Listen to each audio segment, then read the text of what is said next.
출애굽기 34장 33절부터 35절까지 말씀을 함께 봅니다. 모세가 그들에게 말하기를 마치고 수건으로 자기 얼굴을 가렸더라. 그러나 모세가 여호와 앞에 들어가서 함께 말할 때에는 나오기까지 수건을 벗고 있다가 나와서는 그 명령하신 일을 이스라엘 자손에게 전하며 이스라엘 자손이 모세의 얼굴의 광채를 보므로 모세가 여호와께 말하러 들어가기까지 다시 수건으로 자기 얼굴을 가렸더라. 아멘. 오늘 본문을 보시면 모세가 두려워하는 백성들을 위해서 수건으로 얼굴을 가렸다 하는 것을 우리가 볼 수 있습니다.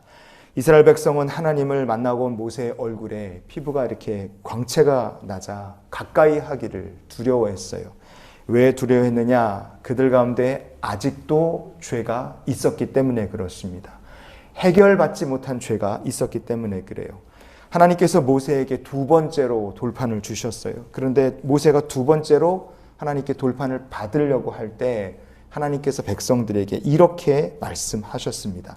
출애굽기 34장의 3절 말씀 우리가 같이 한번 보시겠습니다. 아무도 너와 함께 오르지 말며 온 산에 아무도 나타나지 못하게 하고 양과 소도 산 앞에서 먹지 못하게 하라. 아멘.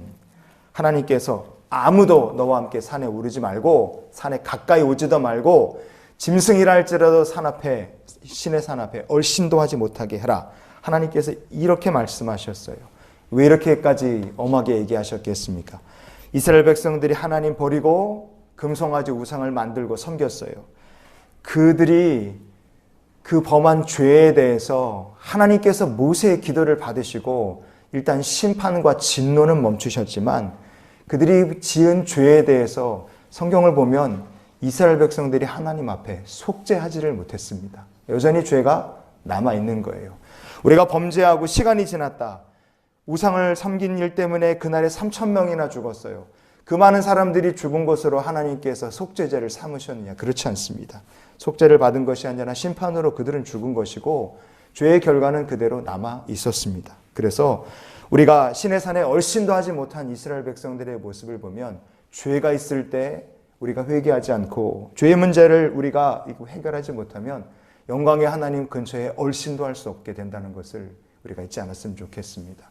우리와 하나님 사이에 막힌 담이 있다. 기도가 막힌다. 우리의 삶이 하나님의 영광 가운데 나가지 못한다. 그러면 내 안에 하나님 앞에 범죄한 것에 대해서 내가 회개하지 못한 게 있는가?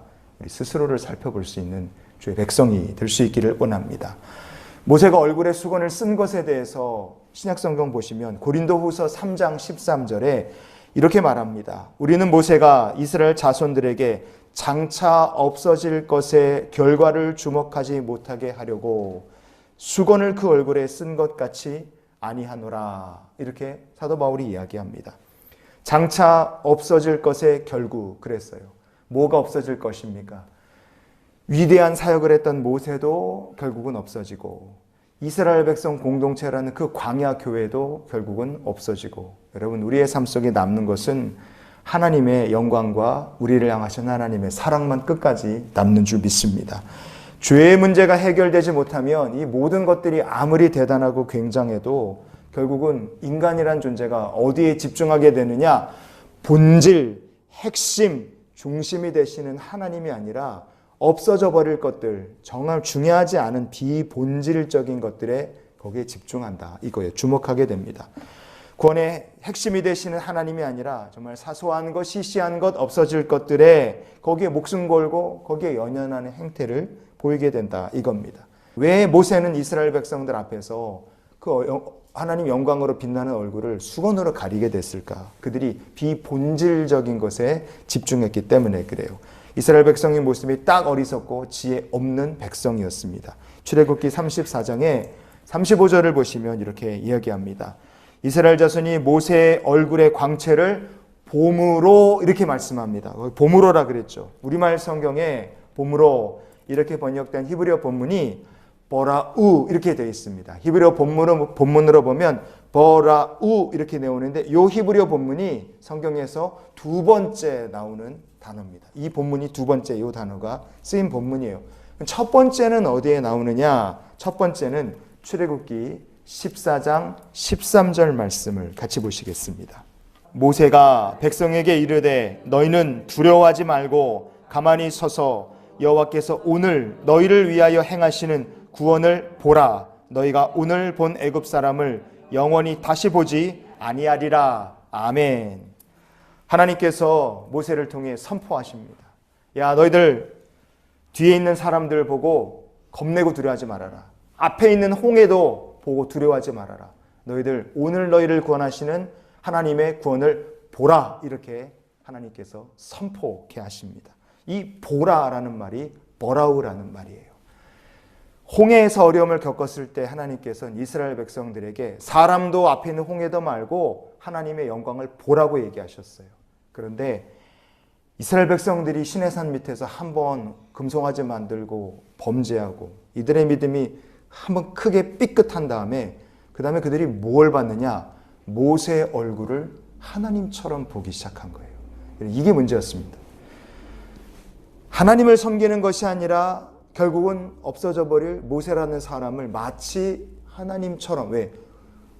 금송아지 만들었던 사람들이니까 그들의 마음속에 이 모세라는 사람의 얼굴이 광채로 빛날 때 모세라는 사람을 마치 살아있는 우상처럼 바라보기 시작한 거예요. 그때 하나님께서 인간에 불과할 살아계신 하나님이 아니라 없어질 인간에 불과한 모세에게 하나님께서 얼굴에 영광을 더하셨지만 모세는 스스로 얼굴을 수건으로 덮어버렸습니다. 정말 중요한 하나님께 집중하지 못하면 영광의 하나님께 결코 나갈 수 없기 때문에 그렇습니다. 여러분, 오늘 말씀을 한번 정리해 봅시다. 하나님께서 하나님 알지 못하는 인생에게 가까이 나오지 말라 말씀하신 것을 우리가 잊지 않았으면 좋겠어요. 정말 영광의 하나님께 나가기 위해선 우리 안의 죄악을 다 정리해야 되고요.